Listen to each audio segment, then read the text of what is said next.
What's the name she says there? What's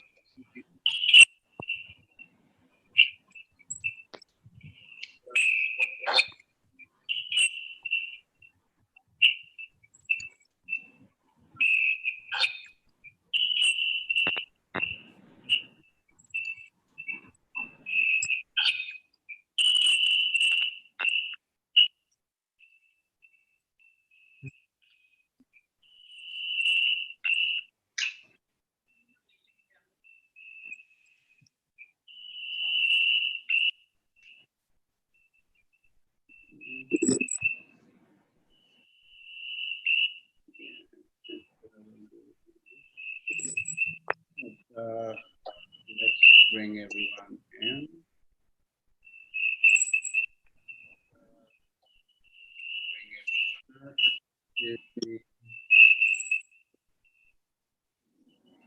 Hello, good evening, everyone. Good evening. Good evening.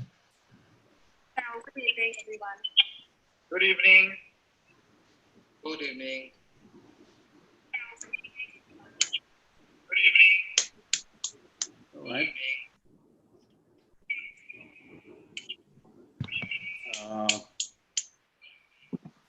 All right, guys.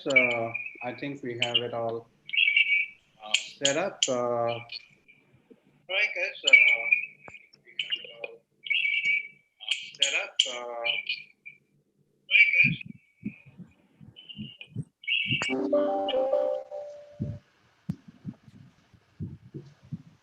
Yeah. All right. After this long ability to technically set it up on two or three platforms, guys, how are you doing, all of you? I see we have quite a few people from Vistara here today. Good evening, everybody, and thank you for joining us this evening. I have quite a few from Vistara. I'll have to do a little bit of flipping, so kind of bear with me. Vinod, hi, how are you doing? Hi, Ajay. I'm fine. Thank you for having us. Yeah, well, my pleasure. I think nothing better for aviation people, aviation geeks to talk to each other. I think during the lockdown, I'm sure we all want fair share of working from home and all of that. So, always a pleasure to kind of start talking to people who share similar interests. Bosco, hi, I see that you're there. How are you doing? Very good. Thank you. Happy to be here. Thanks for having us. Samrat, good evening. Good evening, Ajay. Thank you for having us. Deepa is on mute. Let me unmute her and right there. How are you doing, Deepa? Hey, Jay. Very fine. Thank you. And it's wonderful to be here. Looking forward to this interaction. Thank How you. are you, Dash? I'm fine. Soumya, I can't. You're right there, but under a different name. That's what has been confusing me for a while.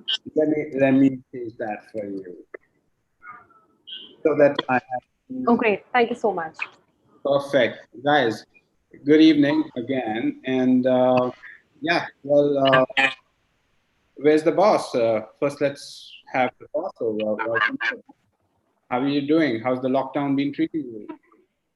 And how's the Delhi heat been treating you, assuming you're in Delhi right now?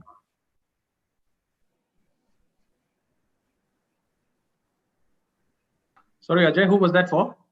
That was for you. I was asking you, how have you been? How's the time on the ground been treating you? And how's the lockdown been for you? Thank you. Well, the Delhi heat's been exhausting, if nothing else. Thankfully, we're all inside. We're not traveling as much as what we would have on any other normal summer. The lockdown has been exciting. The general consensus is that everyone has been working harder over the lockdown rather than lesser. We work even harder when there are no flights in the sky. Of course, Captain Bosco has been flying some of them, so I can't speak for him. But I think all of us at Vistara, at least, we've been in touch. We've been talking to each other. There's been daily meetings. There's been a call session. Thankfully, now we're off the ground. So I think we are extremely excited now in day 6 now of operation. Good. But before we get into the work part, what has been keeping you busy apart from work during the lockdown? I've got my wife and two kids. I've got a 10-year-old and a 4-year-old. So even on the best of times before the lockdown, the 4-year-old keeps me busy. You can imagine how it is being stuck with a 4-year-old at home. And he's a boy who has got, I guess, energy more than maybe 10 times me. So running behind him, and he wakes up at 6 in the morning, regardless of when he sleeps. So that's been an amazing experience. Yes, I can't say I understand, but I have friends who have, I'm sure I know what you're going through. But, Deepa, what's been happening with you? As as Vinod just mentioned, it's just been busier than ever. So it's been quite hectic and a new normal, of course, for all of us. On a personal front, it's my little, 9-year-old who's keeping me on toes. So a lot of her online classes. In fact, she's just in the other room doing her taekwondo online. So I've given her strict instructions not to come and disturb me here. And I've actually discovered some of my discovered passions, which I have not explored earlier. I've started to cook a bit for my little one, and I've started to do gardening, and my old passions of yoga, meditation, and maybe doing a bit of my Kathak practice every other day continues. But these are new things which I've added to my kitty. Apart from, of course, a lot of discussions and debates, fights with my colleagues like Vinod and Dash, and building consensus on various interventions, and all of that is also part of the game. So has a 8-hour day work day become like an 18-hour work day now, or how? Not 18 hours, but maybe in the mind it is 18 hours. But yes, it is long days from home as well. But now last couple of weeks, we have started to go to work every other day. And last week, we have been mostly going to work, at least the leadership team, to review all the STM measures, getting prepared getting ourselves prepared for the resumption of our operations earlier, this week. So it's been very, very hectic. As you know, there have been, from HR perspective, people issues, people interventions are still alive. So there are many things to talk about, as in when you want me to talk about them. Of course, we'll get there. I guess, So first, let's you across to Dash. I can't find him. Dash, can you? I'm here. Yes. I'm sorry. Guys, I'm sorry. I usually manage smaller crowds, but this is an absolute, we have 400-ish people, 50 platforms, so I'll be a little mixed up. Apologies in advance. So Dash, what's been kind of keeping you busy? Your job is not sitting in the office. Your job's to be out there, really, along the course. So, how is it going for you? Yeah, it's our job is, I will say that during the lockdown, actually it become more tough than the regular maintenance stuff, because a lot of things what you do in a general practice, you are prepared for that. But when it's the lockdown, and particularly with the lockdown, when you don't have international flights as well, and you still have to maintain all your planes in the flight ready conditions, because you never know when you are going to fly. So it is like, rather than known for a particular length of period like month or 2 months. So we are actually keeping 7 days, 15 days, 30 days, keeping it ready all the time. Suppose we need to get in a short notice to fly out, we should be able to fly out. At the same time, you are hardly getting any support from the international side, because all the international flights are shut down. Only you get the freighters, and those freighters only come down once in a week. So if you need something, you have to wait for a week. And it is more easier when you have the people around you and give the access to do the jobs and do the instructions and maintain the plane on the flight ready conditions. It was much easier, I must tell you. But when you are talking about, okay, that you are giving the mail instructions, calling on the Zoom call, trying to find out who can come, who cannot come, actually it is taking more time than on the regular maintenance. So this kind of a bit tricky, but yes, we are able to manage. At the same time, we have to think forward. If you are going to extend, what you need to do. So that's one of the biggest challenge. Like you do, and up to 30 days, if you are moving from 30 days to 45 days or to 60 days, your challenge becomes different. So you need to prepare for that. You cannot work at the last moment. So we are able to get through. And fortunately, we don't have to take much of the concessions from anywhere. Of course, DC has helped a lot in the during the time coming out various circulars, and that kept us busy. And in fact, a lot of things has happened during this 2 months period. A lot of e-learnings and the remote learnings and the distance courses we have to carry out, and that was really busy. I mean, quite a lot of busy time in the during the lockdown period. And of course, it was a challenge to find who can come to the airport out of the red zone or containment zone at various cities. It was a real challenge. Wow. What's been going on personally? I mean, And to be honest, personally, it's all I put more trouble to my wife rather than helping her. So I was busy on all these Google Meets and starting the meeting from the morning, maybe 10 o'clock, 9:30, and ending up to 7 o'clock, 7:30. Actually, very little help I could do. And rather, she was supporting more on my front on the various aspects. And of course, whatever time I can get, spend time with her. And with my kids, she was in stuck in Dalit in Hyderabad, my elder daughter, and son was in class 12, so preparing for the JEE exams. So he's quite busy on that. mhm. Not much problem from their end though. All right. So is the one of the kids still in Hyderabad or not? I couldn't hear. I'm saying, is one of the kids still in Hyderabad? No, she came down on the first flight from Hyderabad to Delhi on our first flight.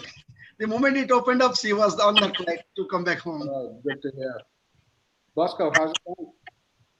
Oh, it's been, as Dash and Vinod had said, it's been pretty hectic.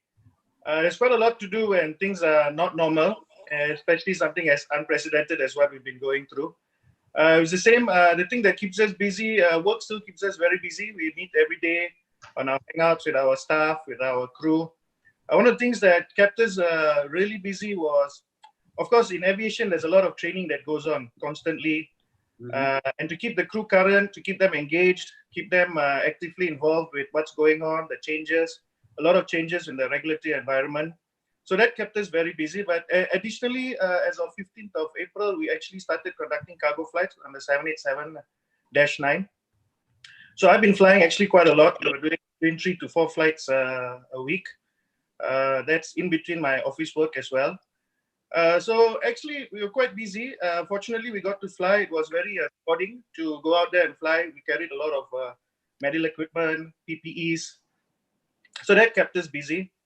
On the personal front, well, I didn't realize I was such a good cook, but I found out that I think everyone has become good cooks in their own mind, at least over the last month. So that keeps me busy on the personal side. But it's been challenging. It's been challenging, rewarding at times. But it's been no less work, definitely, that's for sure. Well, yeah, I'm sure we'll talk more about all of these things, including your cooking, as we go along. Soumya. Yes, for me also, I would say that lockdown was a roller coaster ride for me because when it all started, we were first confused that what is going to happen, what is happening exactly. But then we get the information very soon that all the flights are banned as well.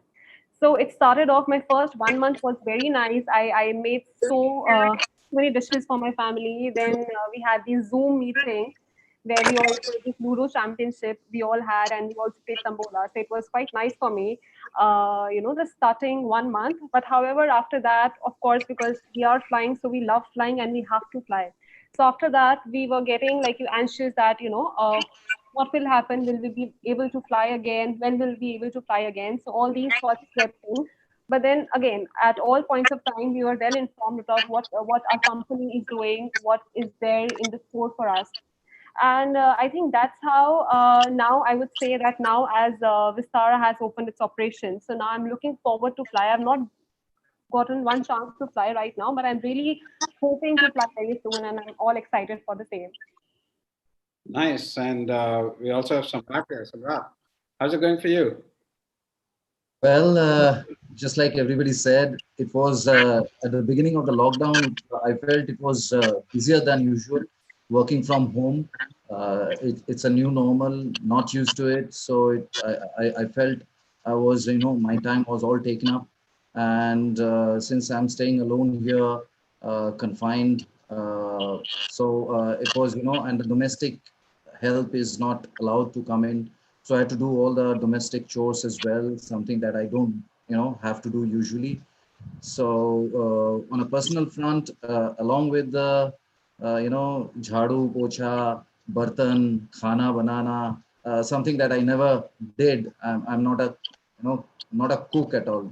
I won't say a good cook, not a cook. So I didn't know how to cook. It's not a passion or even a hobby.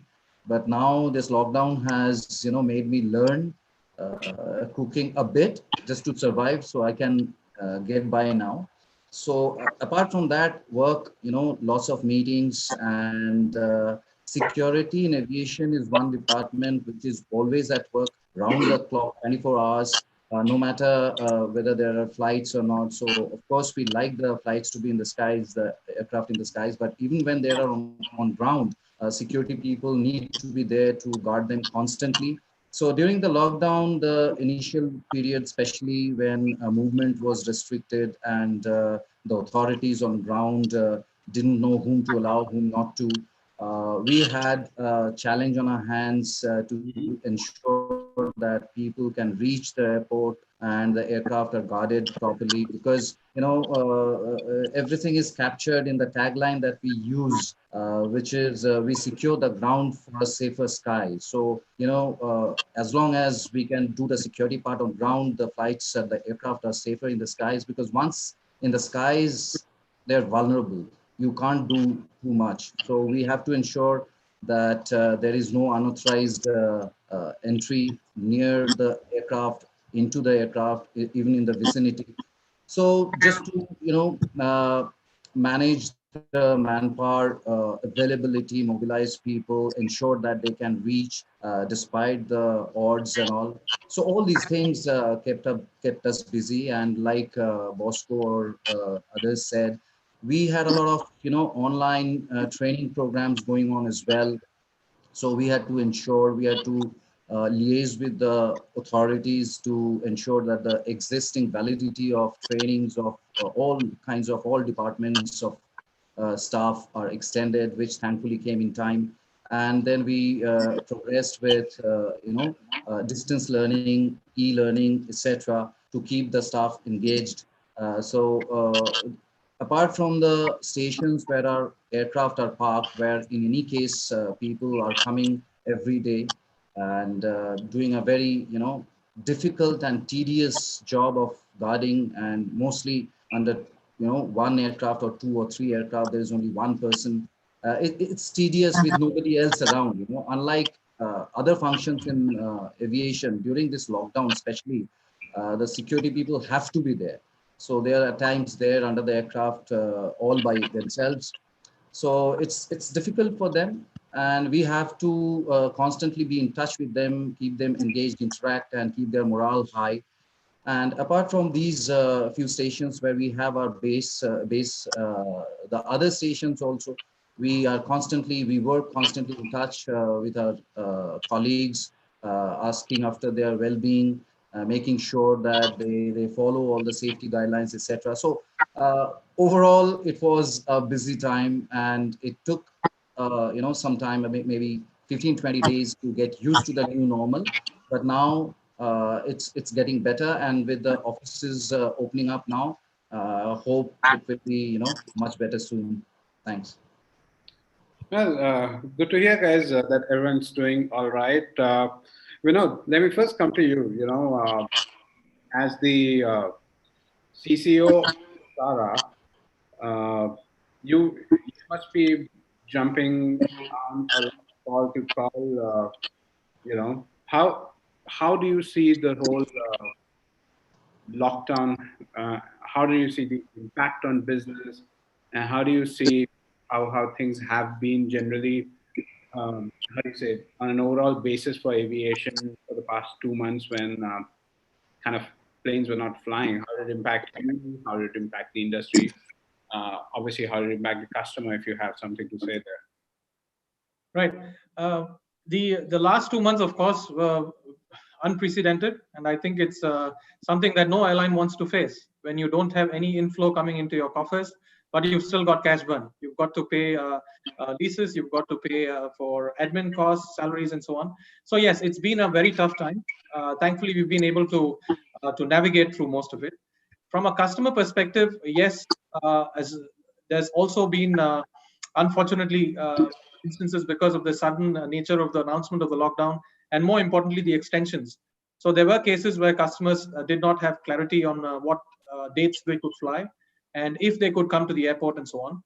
So we managed that. I think the call center had about 3 times more than usual volume for the first, in fact, for the first month almost after we started, after the lockdown started. But we managed to get that under control, mainly because we had volunteers from the rest of the organization. We had people from the sales team, from the reservations team, everyone pitching in to help out, to also answer to emails, to answer to customers, and so on. The focus for us was to make sure that customers are informed that they don't need to panic if their flights have been cancelled. And since because of the lockdown, nobody could travel, we've automatically extended tickets till the end of this year. In fact, now we've extended it all the way until 31st of March of 2021. So any customer who's watching this, essentially, there's no need for you to take any action. Automatically, tickets have been extended. When you decide that it's time to travel, and now since we're opening up, that could be an option. Just contact our call center, and I think that's going to be it's going to be easy for us to rebook you on the flight that you want. You could change your flights. You could change even the destination that you want to fly. So that's from the customer perspective. From a staff perspective, I think all of us were waiting to hear news of when we can start flying. Thankfully, I mean, it came rather suddenly, but it was very welcome news. And as Dash and Samrat and some of the others have mentioned, we've been maintaining our aircraft in an airworthy condition anyways. So it's very optimal for us to start flying. I think we are very happy now that we are able to unite families from different parts of the country. We've had cases, for example, on the first day we had a student who flew on the first flight from Delhi to Bhubaneswar. He had flown in from Singapore into Delhi. He was in quarantine, and now he's had a chance to meet his family in Bhubaneswar. So these are kind of stories that keep us going, not just me, but also people like Soumya on the flights. And behind those masks and shields, I'm sure they can see the smiles from the customers. I agree. But there's something more. How did you mentioned the part about the whole company stepping up? I remember seeing a picture, perhaps was posted on the Vistara social media, about how people were attending to calls from the balconies and so on. How did you kind of, turn around or the whole organization in a way? How did everyone become a customer service executive all of a sudden? I mean, what happened behind to kind of make this happen? I have to say that we were lucky. I think in conjunction with the customer service team, firstly, we had put in somewhat of a BCP before the lockdown was announced. So our call center staff actually took back laptops and computers home. In fact, one of the few companies serviced by our call center who had the opportunity or the, I wouldn't say foresight, but the thought to actually do this. So thankfully, there was a bare skeletal operation available. Now, in today's day and age, no one expected this to happen. But thankfully, we are all on the cloud. We are all with plug and play devices, and the systems that we use are thankfully a bit modern. So it's relatively easy for us to actually get into the systems from home and make those changes and attend to calls. But I think what I have to emphasize here is the spirit of each and every employee from Vistara. I think everyone chipped in. In fact, we had more volunteers than we needed. Everyone said, let me know what I can do, not just for the customer, but also internally. I think if you talk to Deepa, she'll say that we've been having a lot of internal training sessions. We've used this opportunity to also try and retrain and change some of the, or brush up on some of the posters that we had. So I think the mindset of the staff was a key asset. The fact that technologically we were kind of prepared already to some extent, I think that's the other aspect. And last but not the least, I think this was something that everyone had to think on their feet. So every company had to make these decisions to say, look, what do we do now? Especially for a customer-facing hospitality kind of industry. We can't leave our customers hanging. We know that customers come first for us. And then we had to adapt and make sure that we are in touch with our customers. So we put out social media posts, we sent out emails, you might have seen some of them. So we've tried to make as much contact with the customers as possible. And I think that's helped. Oh, and it was 2 months of no clarity. Obviously, one fine day you get a memo that you have to kind of get ready to kind of get back up in the air. So how did that work out? I mean, I've been tracking the whole thing. I've been tracking the confusion. Obviously, I have a ringside view, but I don't have an inside view. Why don't you tell us some of the fun things that happened and certainly not so nice things that happened into making sure that you guys had planes up in the air on 25th May? I think, to be fair to the Ministry of Civil Aviation was engaging airlines on an ongoing basis, and they did mention that there could be a rapid startup of operations. Of course, the original plan, or the thinking at least, I wouldn't say the plan, but what we thought was summarized was the 18th of May would be when we'd start, because that was when lockdown 4.0 was announced. So we thought that something would come about then. But then when that was not announced, and we thought it's 31st of May, and then we got a pleasant surprise on the 21st. So I think we were prepared. We were ready to say that we can get to the skies, not at moment's notice, but with relatively short notice, as were all other airlines. I think what we had also anticipated, and we kind of put into play, was something that's very important, which we need the customer support on, which is how we can together make flying safe again. So we've launched a campaign which says we'll do our part to make sure that the planes are clean, to make sure that we provide a web check-in, a contactless kind of experience. We even took away meals from our flight because that's going to increase human interaction. But on the other hand, we wanted the customers to also play ball. We wanted them to make sure that they checked in, to have self declarations of for their health, and not come to the airport simply if they're not well. So I think all these things were happening in the background. We did have some discussions with the ministry, as I said.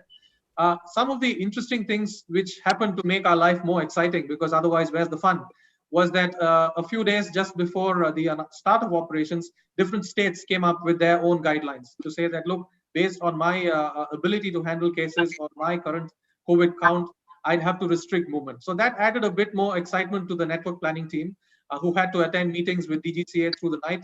And it was a fun time all around. So maybe a year down the road, we'll sit down literally by the fireside when social distancing is no longer required, and we'll trade stories. But I think finally, what is important is that we managed to get through that phase, and we're up in the sky now.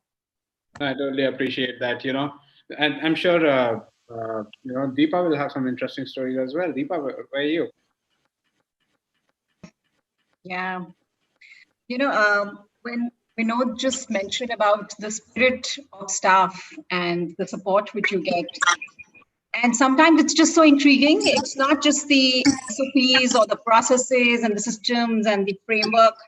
There is something which is, which you are not able to touch, but it's, which you sometimes puzzily call as a culture of the organization, which kind of inspires you to break the shackles of this unknown and what is unprecedented and challenging and so on.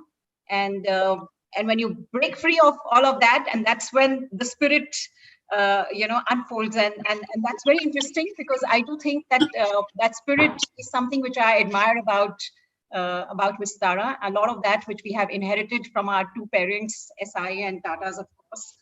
And we are trying to build that foundation for the organization. But more specifically, personally for me, some of the interventions which, from a staff perspective, which we kind of, something which you take for granted, Ajay, which is like paying people on time, So, and now suddenly on 22nd of March, it's like, a lockdown, and then you have to pack baggage, you have to pack up, and you have to put new processes in place, and which you are, of course, anticipating, and you are preparing for the same, etc. But then life is different when you're actually executing all of those from home and coordinating and planning with the other colleagues. So we did not just pay our staff, but we paid them ahead of time. So on in the month of March, when we paid our staff on 25th, or all these 2-3 months before, or 27th of every month, and how heartwarming it was, how accepting it was, something which you otherwise assume to be hygiene. But when you're able to do that and pull it together for your people, anticipating their apprehensions or being sensitive, so I think that kind of pays back. So that was something which was very heartwarming in terms of reactions which we got. But that's the nice side of the story. On the not so fun of the side of the story is also there, Ajay, linked to that, which of course, when we implemented a bit of our, CNPL scheme or the compulsory no pay leave scheme. So we make sure that 70% of the large part of our population, of our staff, is not impacted by that, but it is more of the senior colleagues who, more of a symbolic gesture, wherein the senior colleagues of the organization do their bit to contribute to the financial challenges and conserving the cash which the organization is experiencing. So a bit of so the not so fun side of building consensus on that, working those schemes out, getting approvals for them, communicating to staff, ensuring that we reach out, we share the whys, the hows, and we douse all the apprehensions, if any. So I think, that's been a fun ride when you look back. But yes, it's been challenging when you walk through it. So. No, I understand. I guess, and I do appreciate and respect the fact that you guys have been not just paying your employees in full, but also kind of, trying to save as many jobs and keep them all basically at this point of time. But there is something more, personally, you've come from I think we were chatting earlier. You come from a vastly different background. You've been very far away from aviation for most of your life. How did aviation happen for you? How did you walk into that? Yeah, how did aviation happen? Of course, I was looking for a job and I got one with Vistara. So that's how Vistara happened at that point in time. But large part of my career, actually, I've not been doing HR, but I've been doing, pre-sales and software selling with Oracle. And it is only towards the, latter part of my career that I have gotten into HR, but more into processes. So line HR, or this wearing the, true blue HR hat, is more recently in my career that I've started to do. So aviation, yes, when I walked into the aviation world, I found, I met people like Samrat and Bosco and many other pilots and crew and engineers, Dash, who are like born and brought up in aviation. So their jargon and their terminologies and all those gibberish which they speak went over my head many a times. And sometimes Bosco and Basil always tease me that maybe you don't understand it much, but then now I, tell them, no, I can make conversations with pilots. Don't get me on a wrong foot on that. So it's been exciting, and when I talk about pilots, I do engage with them quite a bit. In fact, I must share, the most recent challenging assignment which one had, again, in terms of looking at the pay for pilots a little bit differently during this challenging period. So that decision of doing a bit of compensation structuring during this period was a very challenging one. One is designing the package, the other is making a decision, and then is communicating and trying to reach out to ensure that the way you are intending it is the way it is getting understood. Has included many marathon English meetings by Captain Basil and myself, reaching out to various groups of pilots during this period. So yeah, I hope we could do justice. Bosco is going to be wearing another hat right now, but maybe if he were to wear a pilot hat, I don't know how he would respond. So No, I'll get to him, but tell me one more thing before I let you go. How the entire world has been moved to trainings on video and everything else. What made you guys jump on the bandwagon? I mean, I appreciate the fact that video was perhaps one of the only ways to work from home, really. But how did your people take it, and did you guys expect something else as well before settling on video trainings, or was it like the de facto choice for you guys to go for? No, I think it was like exploring various options, pros and cons, and of course, when you know the big why and the big objective, which was, of course, like learning never stops or should not stop. So then you are, working backwards, that how do you make that happen? And which is where the digital learning initiatives came in. And, as Bosco and Samrat and Vinod mentioned earlier, a whole very comprehensive digital calendar was put in place by the L&D team jointly working with various functional teams, and looking at the working very closely with IT, prioritizing the programs, again building consensus, presenting them in our management committee before rolling the calendar out for April, May, June, and so on, and then seeking feedback. We had a lot of internal experts volunteering to do some of a very good balance of mindfulness, meditation, yoga on one end, to doing functional training and keeping cabin crew and pilots in terms of their specific functional skills, and corporate staff with security and airport ops also joining us. So I think that's been a very positive intervention. We've got very positive feedback there. And as I said, there were a lot of volunteers internally, internal experts who volunteered to make that happen. The other very interesting program which we launched was In This Together, which is, the overarching theme of our engagement intervention. So apart from, of course, the pay side, the hygiene part and learning part, there was also the heart which had to connect with the staff. So there were various, small campaigns under this big umbrella of In This Together, which we have launched for the organization, in which we have Vistara views as like the photography competition. We have saluting the superheroes, telling a lot of stories about a lot of our staff across divisions and departments, how they're walking the extra mile and how they're making things happen. We have the other side of the leadership, what they are doing in their fun time. We had some videos getting made on that, how people are spending time and discovering their own new talents and so on. I think along with that was also this service orientation and giving back to the society, which is also where we didn't lose our focus. And that's where we also rallied around the PM Cares, donation drive. So we had staff contributing towards that drive big time. We also collaborated with IHCL and Taj Group, and contributed, 50,000 plus of, long life cycle food packets, and contributed to that to the health workers. So, balancing, the challenges, show must go on the hygiene and the processes, and still keeping an eye on, resumption of operations. So I think it's just that that tightrope balance which we were trying to, keep with all of this going together. All right, we'll circle back to you in a bit. Yep. But, Bosco, you've been flying around quite a bit during the lockdown. How's it been going? As the how do you put it? I mean, you're the chief pilot.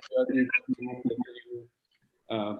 make sure people get to the airport and take people like us on the plane in. But how did the lockdown kind of really put things in a spin, and how do you come out as an organization, and what did you see over the past few months? Okay, for us, it first started with the shutdown. So our main focus initially was, okay, how do we shut down operations? It's all unprecedented, never been done. We had 24 hours to bring all our aircraft back to their bases. We had to bring all our crew back to their bases. There was a lot of uncertainty on even transport for our crew. Some of them who are in Mumbai and Chennai, how could they even get to the airport? We had to secure passes. So that was quite a challenge in itself. Secondly, after the shutdown, we had to ensure how do we maintain our operations? How do we maintain our operations without going to the office? Our ops controls were closed down. But even prior to the lockdown, we already started looking at BCPs, backup plans, in case our offices are shut down, if we had to work from home. So we had those SOPs in place, but it came upon us quite suddenly and in a manner that, of course, we did not expect. So the second part was how do we support operations remotely? While we were doing, which we did quite successfully, with a lot of help from IT and all our staff, which has been fantastic, I must say. But of course, it's something we've always, we knew we had fantastic support from our staff and our crew members. And so during the lockdown, while we were working from home, the next aspect was how do we restart operations? So there were two aspects. One is when we do restart operations, we knew we had to practice social distancing. So we had to have a process in place on who could come to the office, who would have to work from home. But all the SOPs that were put in place had actually worked quite well. And this was very evident when during the lockdown we did the cargo flights. So, and those went actually very smoothly. We've conducted close to 34 flights, 34 sectors, carried almost, we might know better, maybe 160 tons of cargo. They all went very smoothly. But besides the operations, we were now operating in a very different environment. We had to come up with new procedures for the crew as far as social distancing, PPEs, how do you operate with PPEs. But we had a lot of support, a lot of information out there. We also had to make sure the crew felt safe and comfortable operating. But needless to say, pilots, they are a resilient bunch. They just couldn't wait to get back on the aircraft and to go flying. So that is what has kept us busy. Cargo flights, I must admit, it was a really surreal experience when we first went out flying. We're used to busy skies, busy airways, busy airports. We're constantly trying to get our aircraft in on time. But now it's completely the opposite. We are the only ones there. We don't hear anyone on the radio. Air traffic control is almost happy to hear us. But it all went very well. But it was, it really brought to light the enormity of the problem on my first flight. My first flight, cargo flight from Delhi to Mumbai. When you take that first ride to the aeroplane and you see rows and rows of aeroplanes just parked, it saddens a pilot. You always want to see planes flying, and it brought to light the enormity of the problem that we had. But we were very confident we would come out of it. We were very happy on the 25th when we started flying. Operations has been very smooth. Of course, we had no doubt on the abilities of our pilots. That was the least of our concerns. We knew they are professional. We knew they prepared themselves. So the staff and the crew, they've all risen to the challenges, and I think we've coped fairly well. We're now hoping for the best, hoping flights pick up. Everybody wants to fly, so that's what's keeping us busy. Well, what sectors have you flown on the cargo beat? I know you were out a few days there, but how do you plan for a situation where you maybe unfortunately got stuck in a different city or got quarantined for some reason while you were on the cargo segments because you couldn't fly back then? Because were you flying with extra pilots? How was it working out? No, that was never really an issue for us because cargo flights, there's no reason to be quarantined. And of course, before we embarked on any of these flights, we made sure we had all the requisite assurance that we were not going to get stuck. So the flights we did were all domestic. We did Mumbai, Chennai, Kolkata, Bangalore, Ahmedabad. These was generally the stations we went to. And of course, we had the assurances. Vinod, of course, made sure that we had all the assurances that we were not going to get stuck in any of the stations. So that those were the least of our concerns. At one point, the main concern for us was getting to the airport because most of us who operate the 787 all live in Gurgaon, and sometimes some news would come out that the border is sealed. So some flights we had to cancel because we were not sure we could get to the airport. So the assurances were always there before we commenced the flight. All right, interesting.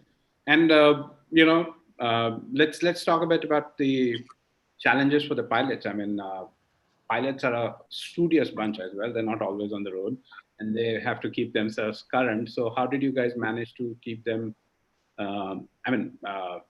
Keep them educated. Use this time for when they were on the ground. How did you kind of really keep them engaged? And were they all hands up when you were calling for a roster on basis, or did you get the privilege of picking it yourself? So for the pilots, we have 3 different fleets, all led by chief pilots. So the chief pilots, at least once or twice a week, would regularly have Google Hangouts with the pilots. We wanted to stay very close to the ground, make sure we kept them engaged, make sure we knew what were their issues. As professionals, we always knew that they would maintain their proficiency. They would do their mental flying. Pilots mentally fly all the time just to make sure they are current. We also were fortunate that the simulators opened up about a week or 2 before start of operations. So we managed to send some of our crew who required recency. And also we had classes for them. We had classes online classes where we discussed our standard operating procedures, changes to operating environment, the new social distancing norms. We were always confident that the pilots would operate without an issue. They're a professional bunch. They will make sure they are well prepared. But we also had to make sure they felt comfortable going back to work. And quite a considerable amount of time was spent on developing procedures to make sure they felt safe going to work, as well as for the safety of our passengers as well. But from a point of operating the flights, we were always very confident that our pilots would rise to the challenge. And we haven't faced any issues so far. And I doubt we will, because our training programs, we've kept the pilots recent. We rostered the crew who are current. So operations has been very smooth. So just one more question. You brought up the question of social distancing. How is it that new procedures have been obviously drawn up? There have been time-tested procedures, and now there are new procedures. So how do you account for? Have you been able to spend some time checking them out in action before saying, "Hey, this is a good procedure during COVID times where you have to wear a mask and it still provide for the fact that you have to be able to pull out your oxygen mask very soon." How some of those practical challenges? How did you guys figure out how to do things then?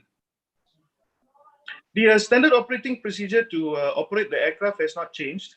They are exactly the same as they were before COVID. That cannot change. That's from the manufacturer. That's based on our training. The only differences is the use of the mask when we come in, the timing of coming into the aeroplane, the use of the mask. We were fortunate that during the cargo runs, we fine-tuned some of the operations.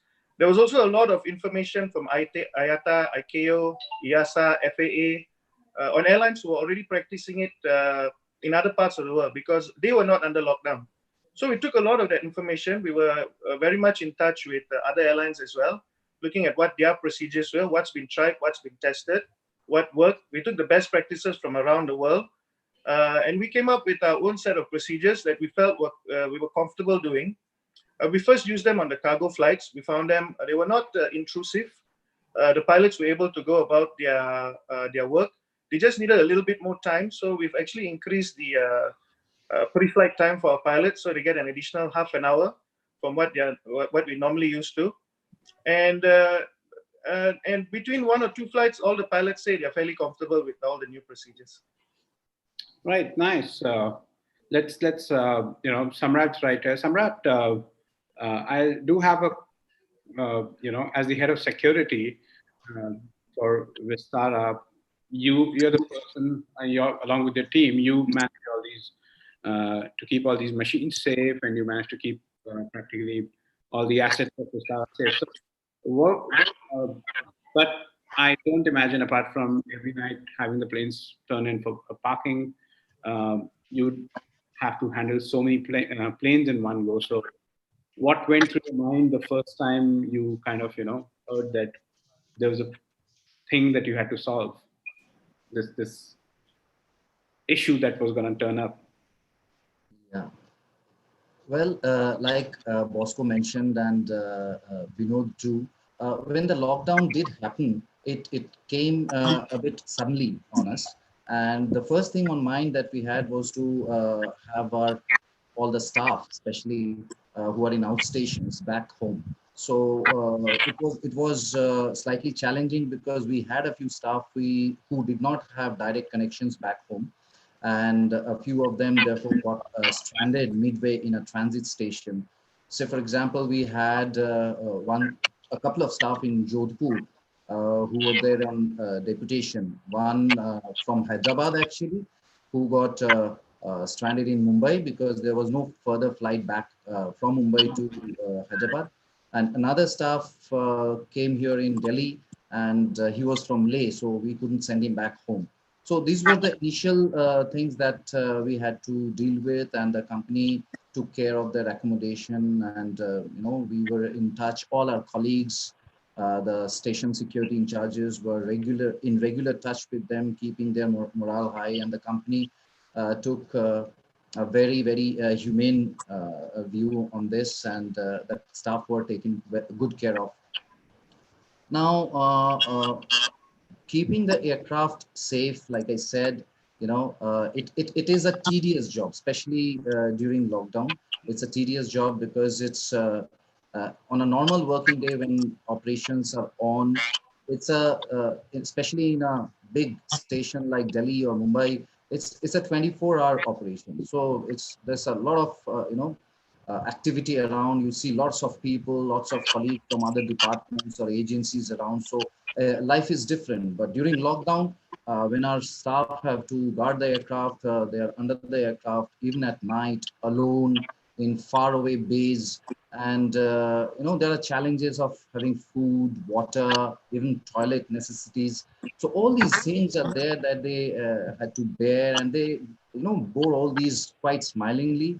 At night, there are at several airports there are jackals.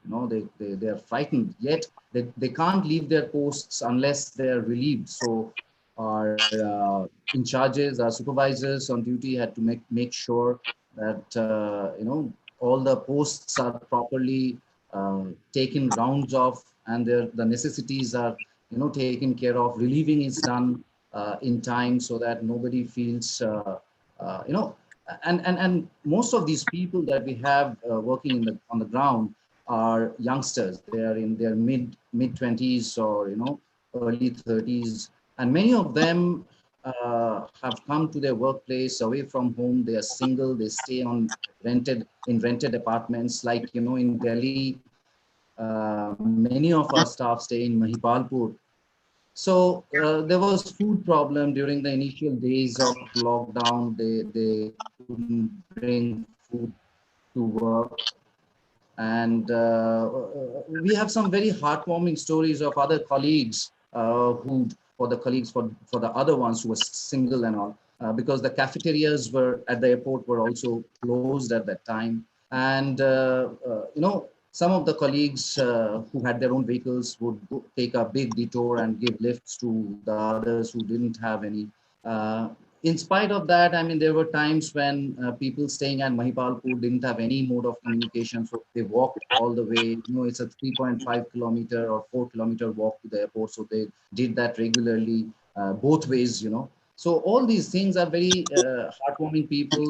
It goes to show the spirit of our staff that Deepa was talking about, something that you'll find in the entire organization. And perhaps it flows down from the management, because during these lockdown times, like Deepa was mentioning, the kind of approach that the top management has taken is very humane and sensitive, and the welfare of the staff has been foremost on the minds of the management.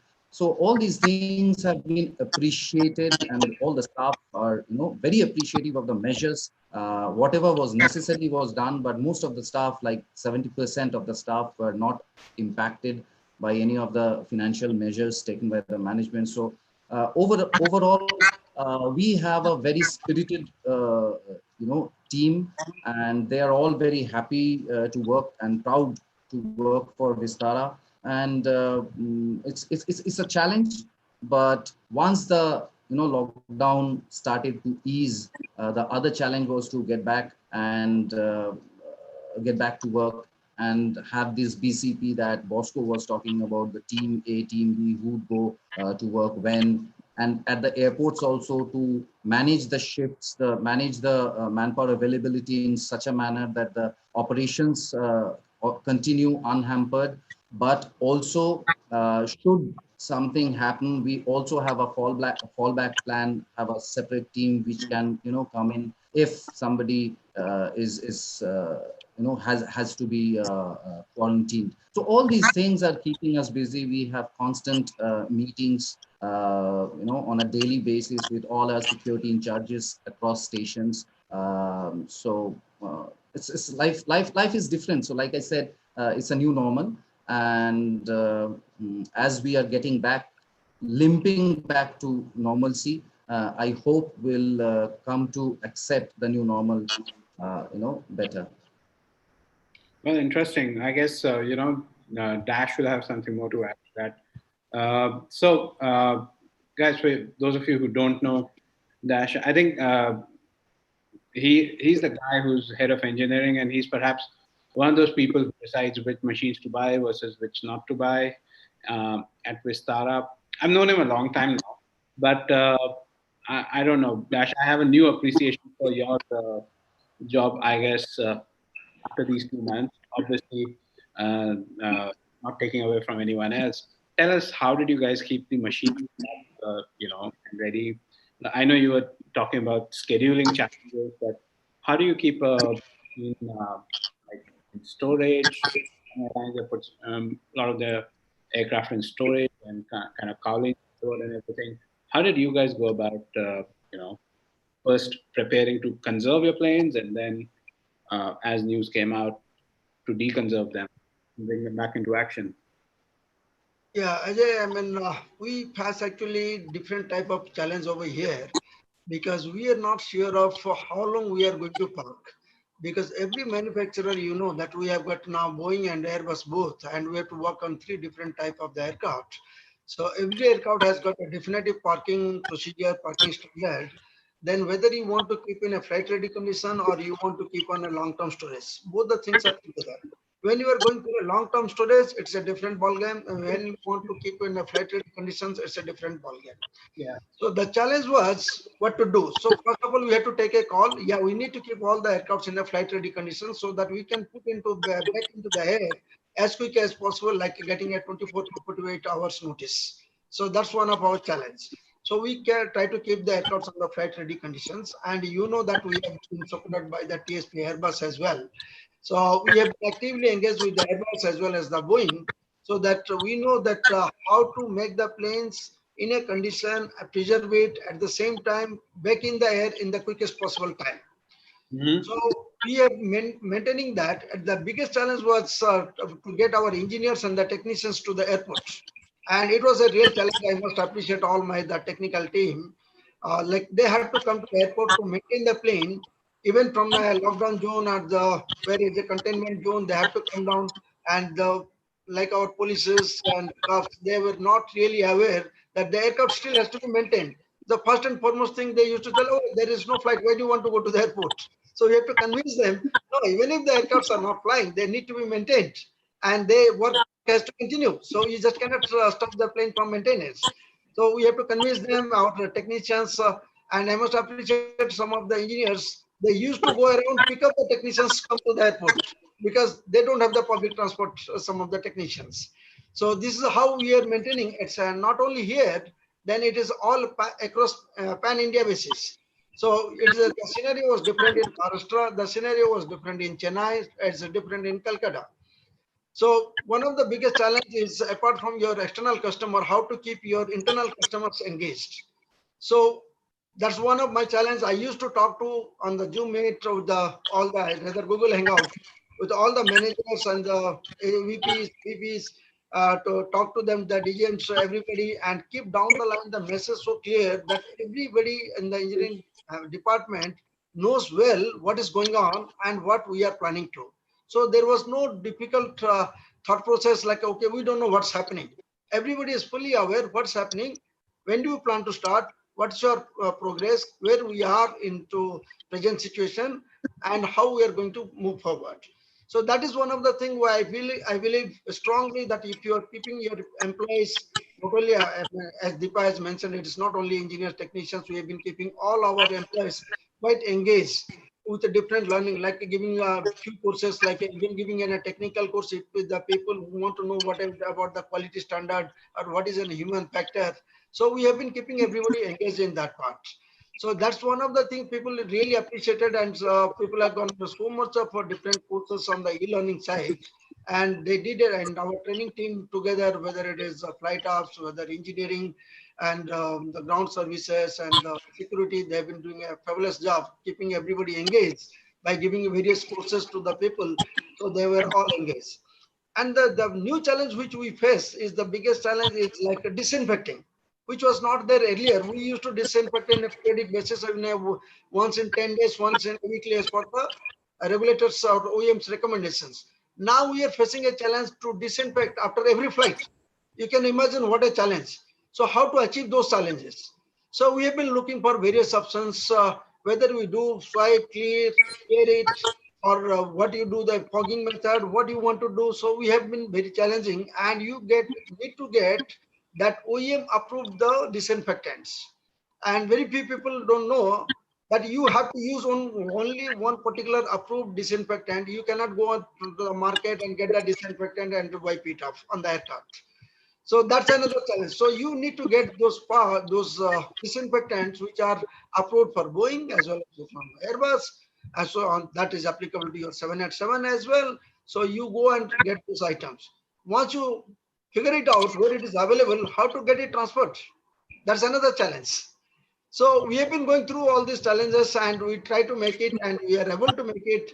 So because one of the thing is like the safety is the most paramount thing and everywhere and we take the safety is too seriously. So the safety and the airworthiness and the safe flight, that's one of the paramount things we had to do it. So there is no compromise. There is no double question about that. That's for taken for granted. So what we have been doing on a continuous basis, we are doing a 7-day check, 15-day check, 30-day check, and some of the things, even if we get a consistent from the manufacturer, okay, you don't have to do an engine run up, but we take it as a proactive measure. No, we do the engine run ups as well. So that is to keep the aircraft in a condition where your oil system, fuel system, everything is activated so that when you start flying, you don't face much of the problem. It's like a thing start forwarding. Okay, you can keep the park the aircraft for quite some time. What will happen when you start flying? Then you start encountering a lot of problems. You don't want to get to that kind of situation. So what you do, you try to ensure all the system, like just putting an APU and air conditioning on every week, so that you actually take out the stale air from the aircraft. That gives you much more good feeling. And once you disinfect it, then you come up quite fast. So you don't get on of the this problems from the okay, this is stinking, this is not up to the right environment. We are not getting the particular environment which we are looking for.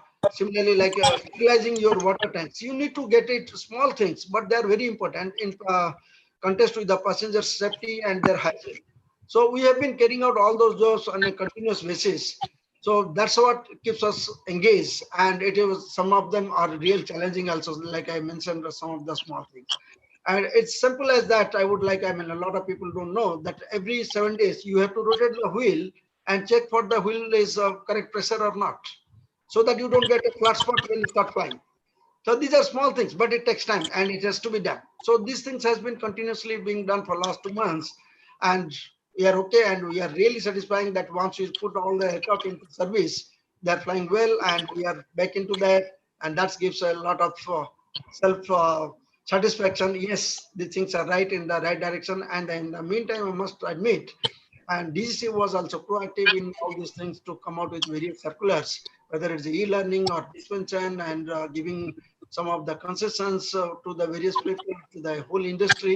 And that was really appreciated during this time. I must go on record on that as well. Lovely. Thanks, Rash. I think we'll chat more in a bit. Soumya, have you been on a plane in a week or?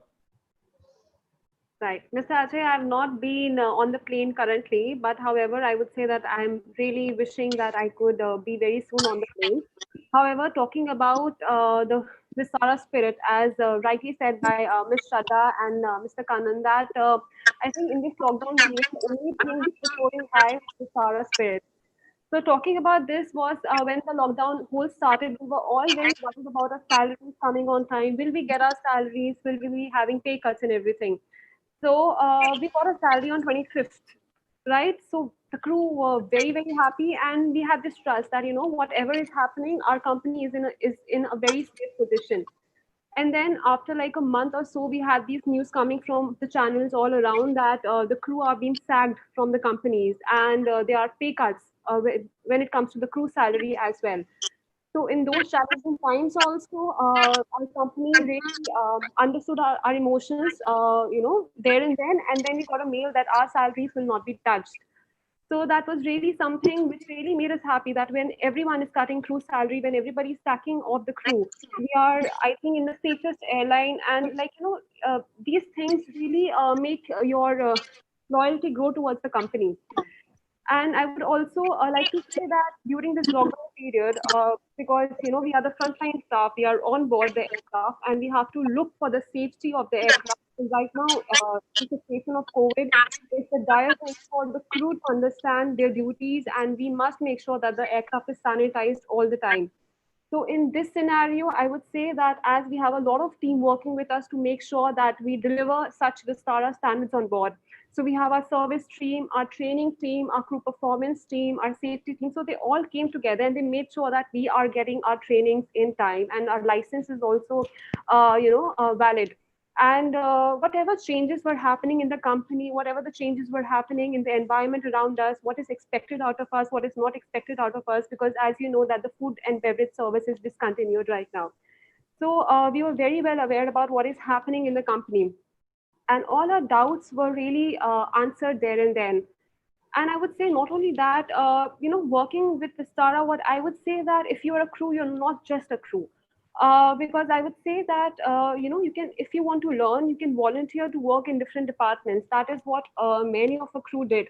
So we volunteered to work in departments like customer experience because we had huge inflow of mails coming then. So we all volunteered for that, and yes, we got the responsibility, and we completely understood that what is going on, behind the stage, and how are so many people responsible for making a flight or an aircraft fly. So I think this was something which really happened during the lockdown. And I would say that the challenges that we face, because we have many of the crew who are coming from places outside Delhi and who are residing in Delhi. So we were also well connected. The Vistara family was so well connected that I remember that one of the crew was having trouble because she ran out of drinking water as she, just shifted to a place. So being outside the company, being outside our offices, the whole set of crew, we all came together. So then I called my friends and I made sure that she has water within 2 hours. So despite the fact that we were not working, we were not together physically, we all made sure that we are together, in some way or the other, and we are helping each other to make sure that we all are safe and, said that we all are in this together. So this was something which was really brilliant when it came to the lockdown and after lockdown. No, lovely. And also I continue to appreciate the fact that all of you are still there, and there are plans for you guys in the future. But tell me something. What has changed? I'm sure you haven't gotten on a plane now, but how do you see yourself? I mean, there's a lot of pictures that float around now on social media of people as well as crew dressed up in PPE all the time. How do you think, how has been your colleagues' reaction to kind of operating with PPE on? How do you think the community of crew has basically reacted to the situation? Right. Again, in these challenging COVID times, wearing a PPE on board is the need of the hour because you have to be safe. Because it's very important for you to be safe if you really want the passengers on board to be safe. So as I said that we had a lot of training sessions, so we were really trained on the path that how to make sure that you know the right procedure of wearing a PPE, not just like you have to wear a PPE. That's completely understood. Yes, you have to wear a PPE, but in what steps? What are the steps involved while wearing a PPE? So even that was clarified, and so before 25th of May, I would say that we were just very anxious about, how will we start flying again? What are we supposed to do? What are we not supposed to do? So again, because of the trainings and because of the discussions, every question and answer was, targeted. And when the flying started on 25th, I think we all were at peace. Yes, rightly said, wearing a PPE is not that easy. However, if you just compare of, like wearing a PPE and not wearing a PPE and working on board, of course, wearing a PPE gives you peace of mind, and it also makes sure that you are safe when you're there on board. So maybe the need of the hour is maybe just keeping your comfort aside for a second and thinking about yourself and the customers. So right now on board, I would say the crew is more focused on the safety of the aircraft, of self and the passengers. So talking about, we have to clean everything that we are even holding so that we can reduce all the touch points from which we can have cross contamination happening. So talking about the demo kits that we keep on the passenger's tray, we make sure that the demo kits are sanitized through and through. talking about the service trays that we keep on the passenger tray, again, we have to make sure that that is sanitized. All the touch points, let's say, the lavatory's door is sanitized, inside the lavatory is sanitized. You also are using a disinfectant spray, as said by Mr. Dash. So this disinfectant spray really helps to make the air inside the lavatory also very safe. So right now, I would say that the crew is working towards making the aircraft a more safer place for the customers, because right now we completely understand the customers are anxious of flying. So we're just trying to turn this anxiousness of the customer towards the confidence that yes, if they fly with Vistara, they are safe. So we are doing our best. Perfect. I think what we'll do, guys, is right now just take some some participant questions before we come back and chat some more. Let me just pick one or two at this point of time. Updesh, I'm coming to you. Why don't you go ahead and ask a question? Just give me 1 second. Okay, you can hear me, guys? Yeah. Great. Thanks very much, Ajay. Great presentation, or great panelists. Really enjoyed it. I'm actually in the UK at the moment, and I work out of the Gulf as well as the UK. I just have a couple of questions. One is related to communications, because that's my field. What are the communication challenges that you have actually faced at Vistara to deal with your key stakeholders? We're talking about internal stakeholders, employees, as well as the external stakeholders, whether it's the government, whether it's consumers, travel agents, the travel trade, just a cross section of stakeholders, because as you know, communication is going to be the key element. And obviously with what happened 3 months ago, and the government over there in India announced 2 months ago the lockdown, I think it's what, 5 weeks, 6 weeks. Your crisis center would have been activated very, very quickly. And I've been in situations like that myself, worked for airlines in the Gulf. What was it like? I'm sure a lot of you may have not actually experienced anything like this working in a crisis environment. And then challenges as well. How did you manage to communicate those challenges with all your stakeholders? I'm just quite curious to know. Vinod, do you want to take that to start? We also have Rashmi and Ronit on the call, so if they want to jump in, we can bring them in as well. Sure. Let me talk about the external stakeholders first. So we're looking at a few different aspects. The first and the biggest, I suppose, the most important, I would say, are customers, because at the end of the day, they are the reason we are here. So the customers are one. Let me focus on them. We looked at it across 3 different lenses. So there are different kinds of customers, I would say. One was all the corporate customers whom we focus on, who are traveling more often on us. The second would be the loyalty customers, people who are members of Club Vistara, which is our loyalty program. And third would be anyone who's effectively booked to fly on us, so everybody else. Now, each of their requirements are different. So, for example, for a corporate customer, it is what happens to my corporate status, the tier, do I get the same discounts? What happens since I'm not flying now?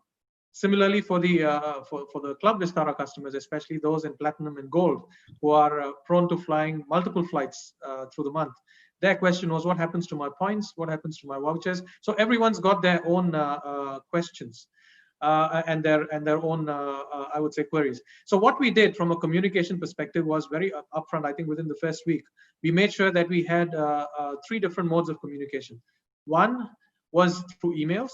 The second one was through general mass messaging, either through the website or through social channels.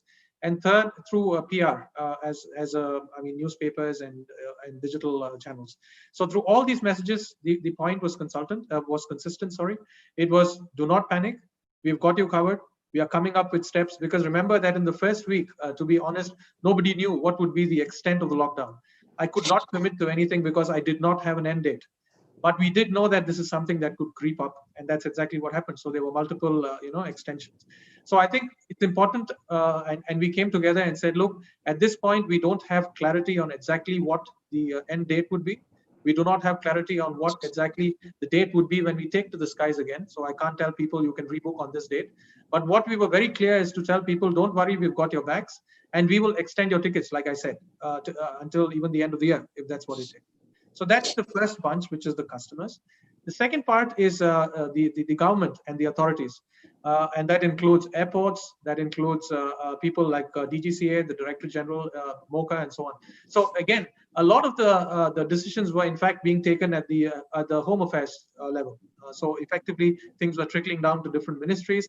We had to wait as well to get their views on what should be done, either in terms of when we should cancel flights still. And at that time, I mean, looking back, it was unfortunately extremely difficult for anyone to come up with dates. I mean, even if I asked the ministry, when should I cancel my flight still? No one would have an answer. So we all were taking measured, gut feeling kind of extensions, decisions, discussions. And the other question for us as an airline was looking at the demand was one aspect, but supply. What are the airports going to do? Because of all the social distancing norms, are they going to reduce the number of flights?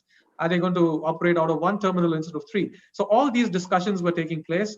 To be honest, I think the decisions were the discussions were very candid. It helped that everyone was under the same, fighting the same invisible enemy, because nobody had any clarity of when things would improve. So that's the second part. The third part is internal stakeholders. The internal stakeholders, effectively including staff. I think Deepa can perhaps add to what I'm saying. But we had regular communications, even from the CEO and respectively from the N-1s, going out to the staff to tell them what the company is facing, what are the steps that we are taking, and some of these emails have also surfaced in the press, as you'd imagine. So effectively, internal communications to the staff through emails, as well as hangout sessions or Zoom sessions like this one. I think those were other areas, and I think the respective department heads, division heads, HR also had kind of mini question and answer town halls to answer questions along these lines. So yes, I think communications was in fact the most important. What made it tough was no clarity on when things would change. But I think it was very important that we be upfront with any of these members to tell them, look, we don't know the answer, but we are giving you more flexibility. All right, thanks for that. Anyone else wants to add something to this? Deepa, Rashmi, anyone?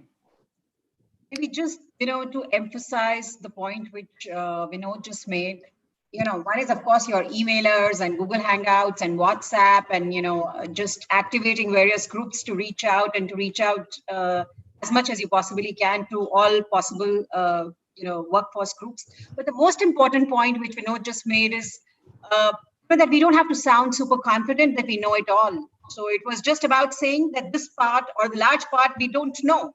As soon as we get better clarity, we will come back to you. But continuously keeping your channels of communication open so that we are able to communicate that as well that we don't know. So. All right. I think let's head on to the next question. I think we have one from Prashant. Prashant, I'm coming to you. Let me unmute you. Okay. Go on. Hey, can you hear me now? Perfect. Yeah. Hey, thank you for organizing this in the first place. And I'm glad to see reskilling is happening within Vistara to address the issues of customers in times like this. Well, now that the present is going on in a tough scene, I have a question to Mr. Vinod regarding the future of Vistara. Now that you have one Dreamliner already in hand and 5 more deliveries going on, and given the pandemic, international travel will be affected, as we know. What are Vistara's plans for the future of long-haul flying? And given that you are the only full-service carrier today in Indian skies, apart from Air India, what are your plans for future to keep loyal customers in hand of Vistara? Thank you, Prashant. Ajay, I'll take it if that's okay with you. Yeah. Yeah. So thanks for the question. I think a few things that I need to, I suppose, reiterate. One is fundamentally the strength of the Indian market. I think looking at the customer base and the potential that India carries, both domestically as well as internationally, I think we are committed to making sure that we take delivery of the 787s and continue to fly those international routes. Now, what you have rightly mentioned is timing. Nobody knows at this point in time when these long-haul markets will open up, or for that matter, what would happen on the Indian side. But I have I wouldn't say contrary, but a slightly different view. The fact remains that in tomorrow's world, whenever international travel starts, the customer who's flying to all these international destinations long haul would rightfully prefer an airline which has a high quality rating, an airline that's trusted, such as Vistara. Likewise, they would also prefer an airline which flies direct.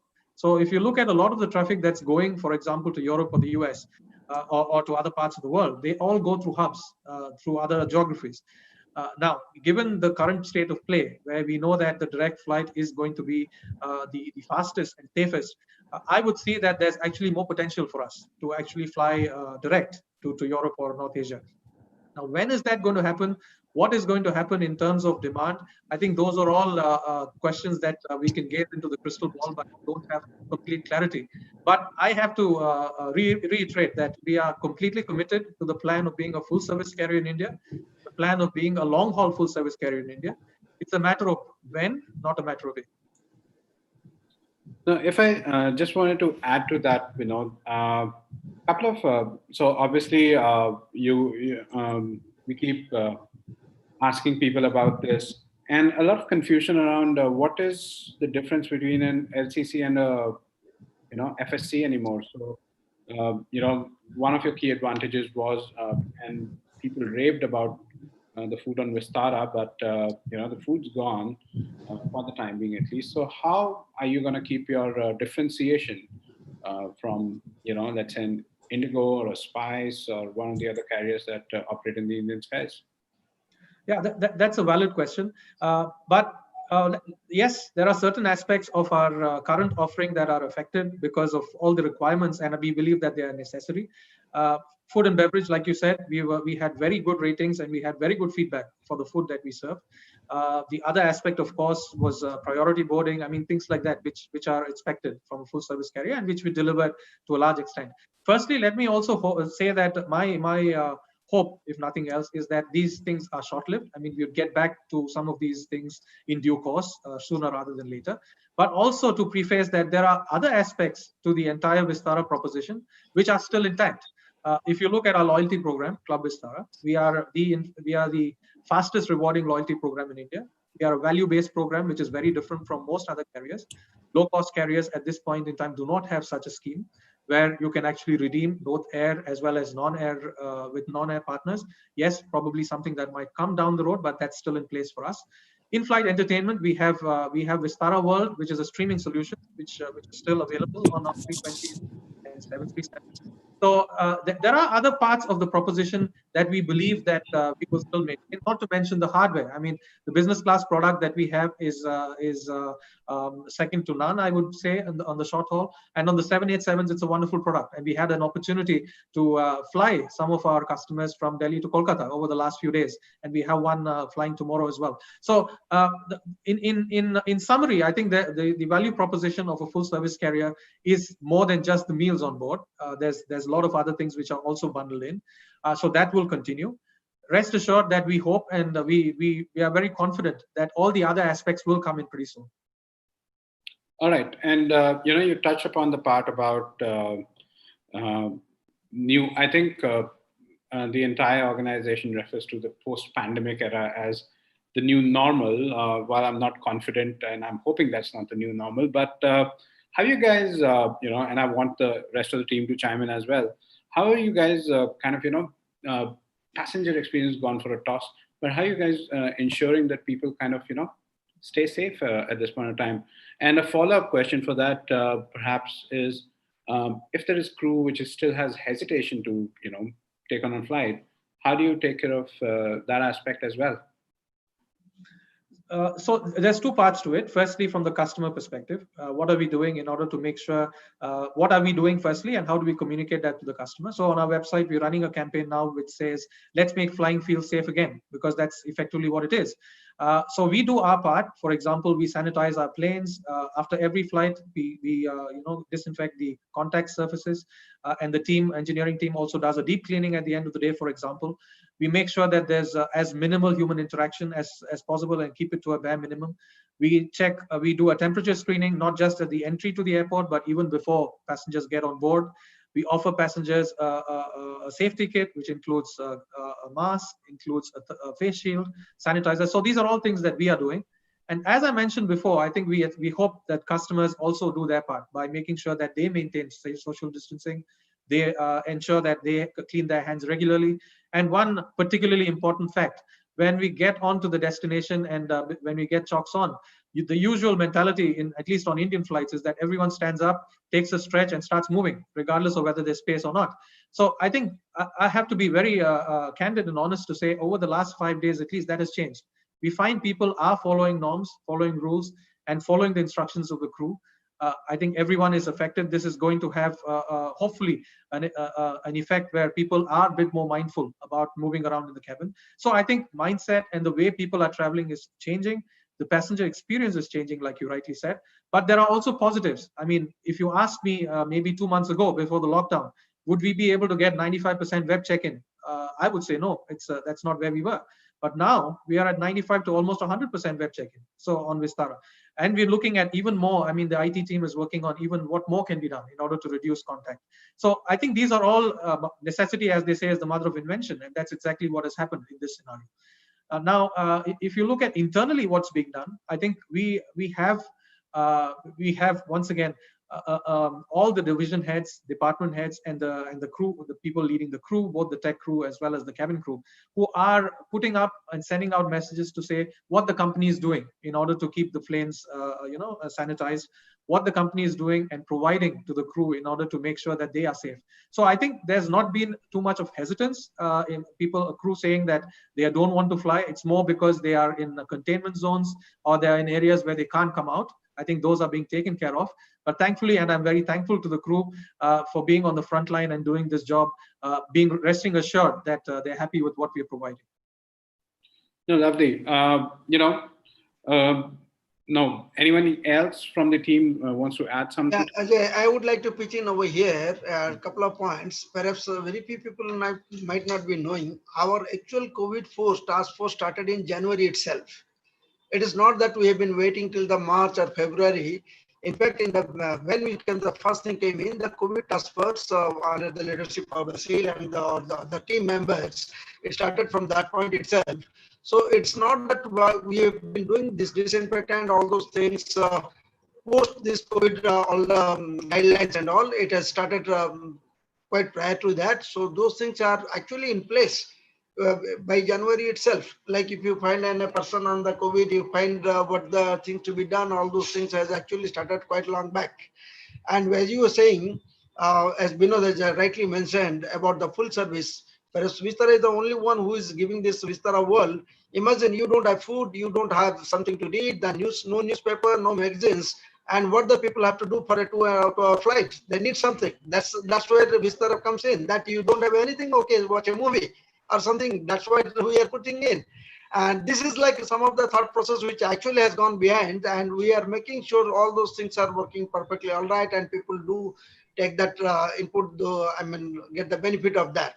So these are just a couple of things. And like somebody mentioned, okay, the LCC full service carrier, okay, we don't want to comment on the LCC and full service, but for sure, being a Tata in Singapore, there are no cut corners. Their safety is the paramount. We don't follow the guidelines and the books right up to the standard. I mean, we have been appreciated by other people, even from the Airbus and the Boeing as well, to that respect. Just wanted to mention those points. Right. Vinod, one question I have for you is, and I'm sure others can chip in as well. How, you also had the support of and inputs from Singapore Airlines, which is one of your parent companies. How much and how have they helped you at Vistara to kind of take decisions or modify processes, and where have they chipped in with knowledge and information across the board for flying in the new normal, as you guys call it at this point of time? Firstly, they are one of our shareholders, so they pitch in with the money for nothing else, if nothing else. That's very important. But secondly, and I think I also have to make a point that most airlines did not expect something of this magnitude. I mean, not just Singapore Airlines, any airline in the world. This was something unprecedented. We are different from Singapore Airlines in a few regards. We have a domestic operation, thankfully, which Singapore doesn't. We also have an environment where our fleet is predominantly short haul compared to Singapore Airlines, which is wide body. But especially on the wide body front, and I think Bosco can also add, there's been, and also Dash, there's been opportunities for us to learn mostly on the operations side, not regarding COVID, but in general, about operating wide body aircraft, whether it's from a pilot training perspective, whether it's from an engineering maintenance perspective. I think there's been knowledge sharing in that regard. Specifically for COVID, I think there are opportunities for us to compare notes. Firstly, about what different airlines are doing, and it's not just Singapore Airlines. Again, I think as we mentioned before, we are monitoring all the different airlines which are facing a similar situation. In fact, a closer market for us to look at rather than Singapore would be China, because they also have a huge domestic market. They also had the same concerns and issues. They came out of it and they started resuming operations in early May in line with the May Day break. So actually there has been a lot of knowledge sharing either through IATA, through ICAO, and through other organizations, as well as by the airlines and different community interactions. So I think it's not just Singapore Airlines. We've been learning from all airlines because everyone's been facing this new normal, as you call it. And Singapore Airlines, a lot of us who've been through something of a similar kind of nature, for example, SARS, which was definitely not of the same scale, but some of us, I wouldn't say had the privilege, but were with Singapore Airlines at that time, where Singapore was specifically affected. So some of the procedures and the setting up of the task force on the operations side, some of it also bears resonance to that. Right. Bosco, you want to add something there? All right, then I think we'll just take a couple of more questions. I see Srinath here. Let me come to you. Srinath, you want to ask your question? Hi, thank you, sir. Thank you so much for giving me an opportunity to speak to you guys. Firstly, I thank you all for coming on board, helping us, clarify our doubts. So my question is basically to Captain Bosco, sir. So I am a CPL holder, one of the fresh new one who had come to the market. Well, with the current scenario that's happening, all for that matter, we call it the new normal.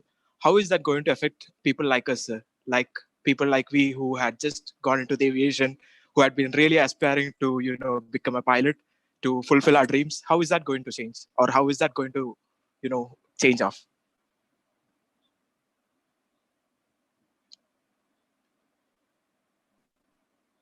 I don't think Bosco's around. Maybe he dropped off. I'm sorry, sir. I think Captain Bosco's audio is mute. Yeah. Oh yeah. Let me unmute him. Hello? Yeah. Yes, sir. Firstly, I'd like to say, please, it's always a pleasure to see a new entrant to the aviation community. Of course, for now, I must say things are not looking fantastic, to say the least. But the industry has been through many challenges. If we look back over the last 10, 15, 20 years, we've gone through 9/11, SARS, the financial crisis. There's always a dip, aviation goes through these ups and downs, but it always comes out stronger. The only difference is how long do we stay in the dips.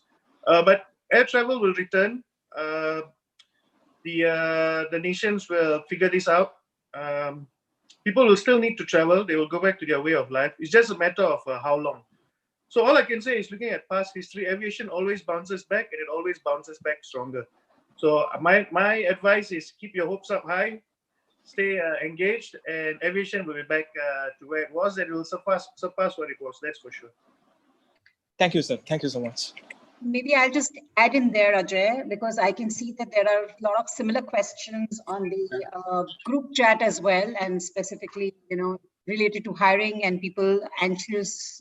Many pilots there asking similar questions on the chat. I can see through. So I think for all of you, I know, there is a hiring freeze as of now, and yes, our priority at the moment is to ensure that we, that no jobs get affected, and we are able to prioritize conserving cash and sustaining our operations, and also being prepared, to resume and to fly higher and higher at the earliest opportunity.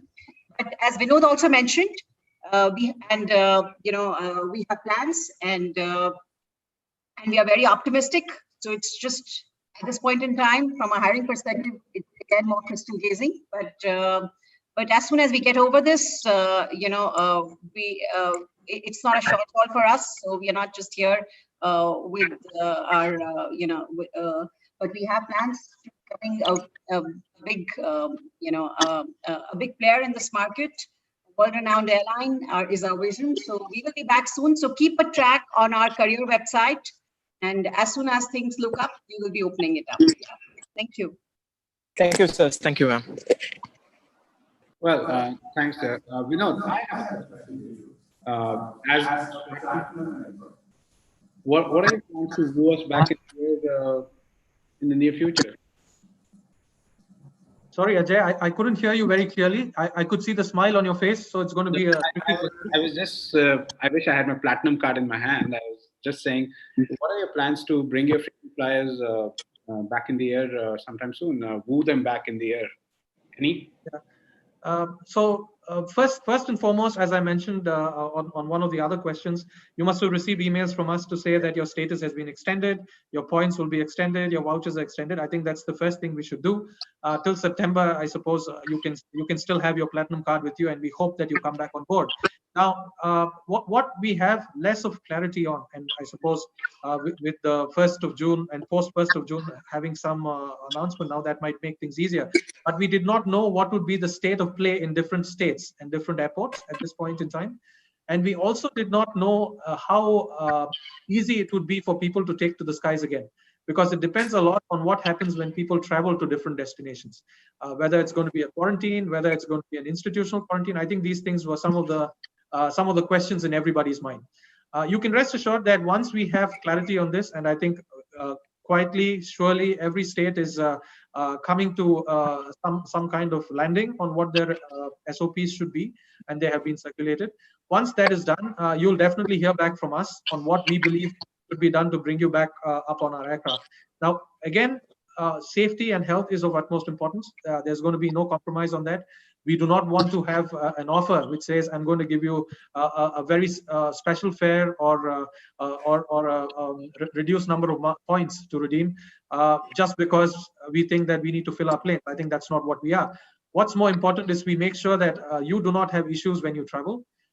That we make sure that you are comfortable, you're ready to come on board with us, and we will make sure that we are ready to welcome you. All right. Fair deal. Communication. I guess there's still some questions out there. One sec. I don't know if this is from my end. So yeah, but I guess what we will do is start wrapping this up. We don't have too much time. But because you're right here, Vinod, let's put you through the rapid fire round, okay? Time to do, it's been a lot of serious conversation. Let's do some fun and games before we go. So I'm gonna ask you about 10 questions. You'll have about 10 seconds to answer each of these questions. And you tell me when you're ready, and we go. Okay, let's go. All right. What would you name your own airline? What would I name my own airline? Yeah.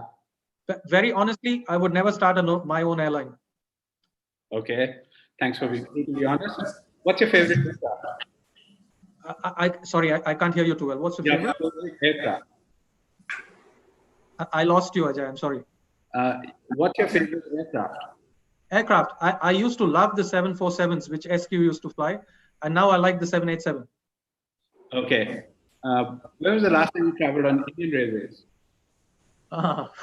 20 years ago. Okay. Window or aisle or middle? Seat for you. Aisle. Okay. Airbus or Boeing? That's a tough one. Within India, Airbus, long haul Boeing. Okay. Has there been what's your favorite meal on a plane? Anything that Vistara serves. Okay. What if you had to just pick one? We had this, I'm sure you know about this campaign where we had the retrojet, where we had the cuisine which DRD used to love. So I can't remember what the dish was called, but it was exquisite. So I used to love that. I used to try and book the retrojet as much as I could. Okay. Favorite place to go to? Favorite place to go to? Well, I love to travel. Anywhere that Vistara takes me is good. Okay. Sorry, I didn't get that again. I just heard quarantine. One favorite dish that you managed to do through the quarantine.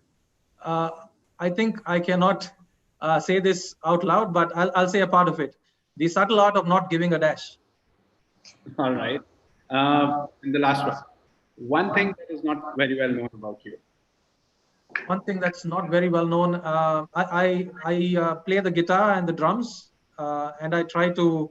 I love music, so probably that's one. Thanks. When we meet after the lockdowns, I'll just quickly answer. Okay. Thank you. Bosco, Yes.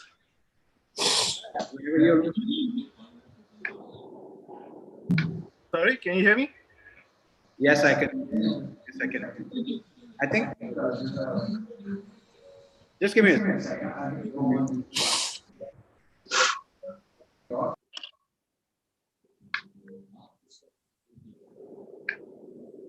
Sorry, I think there was a sort of a feedback loop going on my end. Bosco, let's start your 10 questions, which are the same as Note's 10 questions. But we'll go in a different order. Airbus or Boeing? Boeing. Oh, any plane that I'm flying. Okay. Have you flown supersonic? Never. Damn. Window or aisle or middle seat? I'll. Okay. Favorite meal on a plane? Okay, Satay. Well, Satay was fantastic, and I love the Vistara Indian set. Okay. Any favorite place to go to? Home, Malaysia, KL, Singapore. All right. What would you name your own airline? Good one. Probably like Vinod, I'd be reluctant to start one, but if I do, it will be Happy Days. All right. One thing that no one knows about. I'm actually, I like my quiet time. So the lockdown was not that tough for me. Okay. And the final one. What was the one dish that you cooked for the first time during the quarantine? Chicken curry. Wow. Coming from your background, it's very interesting that you cooked it for the first time. I usually don't cook. I only picked up cooking here. Well, one hamper for you as well. I'm promising hampers. I don't know when the lockdown ends and when can I deliver. Thanks so much. Deepa, one moment. I'm just trying to get you set up here. You don't have the same questions for me. I can't choose between Airbus and Airbus and Boeing and okay, we'll tell you when am I going to start my new airline. So no, I have you know, I know some people at Airbus who are on this call, so I guess you can just say Airbus. You know, perhaps Vinod gets a better deal and Dash gets a better deal then. Okay, let's start with that one, huh? Airbus or Boeing? I don't know. Okay. Same for me. So what would you name your own airline? Oh, if it could be Vistara too. So I love the name Vistara. Okay. Have you, what's your favorite meal on a plane? Any plane, doesn't have to be Vistara plane. I'm a bit of a health freak, so I normally order fruits. But when I'm on a Vistara trip, then I try to, you know, anything vegetarian, and I do make it a point to have the meal on a Vistara flight. So. All right. Favorite place to go to? I love Srinagar. All right. That place is a beautiful place. What's been the one thing that you've been able to cook for the first time during the quarantine? White sauce pasta for my little one. That's her favorite. So now I've become an expert. I've cooked it a few times during the lockdown. So. All right. I'm not going to ask you, have you flown supersonic? But please don't. Okay. One thing that no one knows about you. I'm reasonably like an open book, I think. Most of the things about me are quite predictable. Many people who know me for the last 20 years think that, oh, life, I mean, not much has changed about me. So I don't know. I think, I mean, it's not like Vinod. I think everybody knows that I love music, I love dance, I love yoga, I love all of that. So, yeah. I don't know. I think all these guys would tell you whether they know this about me. They reasonably know it well. So If anybody wants to speak up, do so now or hold your peace. Anyways, okay, thanks, Deepa. Let's head over to Soumya. She's been in the quiet corner for a while. Yes, I'm here. Okay, the favorite one for me, Airbus or Boeing? I have a very soft corner for Airbus because we started with Airbus first, so I would say Airbus. Okay, what's your favorite aircraft? I would say A380. Okay. Favorite place to go to? Switzerland. I love that place. Okay. Favorite drink on a plane? We have this blue Curaçao on board, so I love having a sip of it every now and then. Lovely. That's one of my favorites as well. Favorite meal on a plane? So one meal that I really love because I'm a vegetarian, so I really love tofu and aubergine with burnt garlic rice. Mm-hmm. That's amazing. Okay. When you're not, obviously on duty, window or aisle or middle seat for you? Window anytime. Just go and sleep. That's all I want. Okay. What would you name your own airline?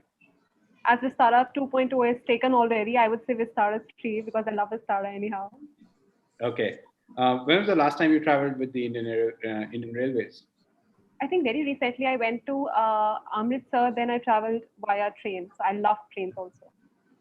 Okay. And the final one for you, tell us one funny incident with a passenger or crew on board. You don't have to take names. Just tell us anything funny that comes to mind. Right.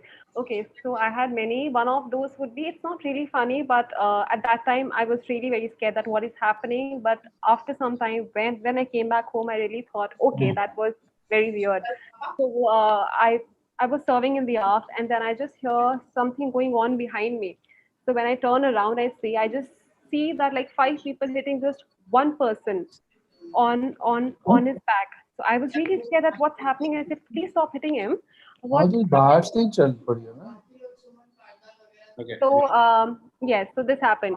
So then they explained me अभी that चल he's पड़ suffering from fits.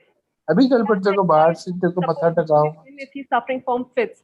So as रीत I पे was giving the first aid, I could hear these, these things coming from all sides of me. That that nuskha that you say that ki ma'am, please make him smell my smelly socks. Please give him iron key in his hand. And I was like, I will sort this out. Please, you always see it. I will take care of the situation. So when the person was all fine, within I think 2 minutes he was fine, and the person complained, "Ki ma'am, I'm feeling absolutely fine. Just the one concern that I have is that my back is really aching." I was like, "Don't even get me on that because your friends were really hitting you when you were having fits." So that's something which was weird that happened with me on board Vistara. Ouch.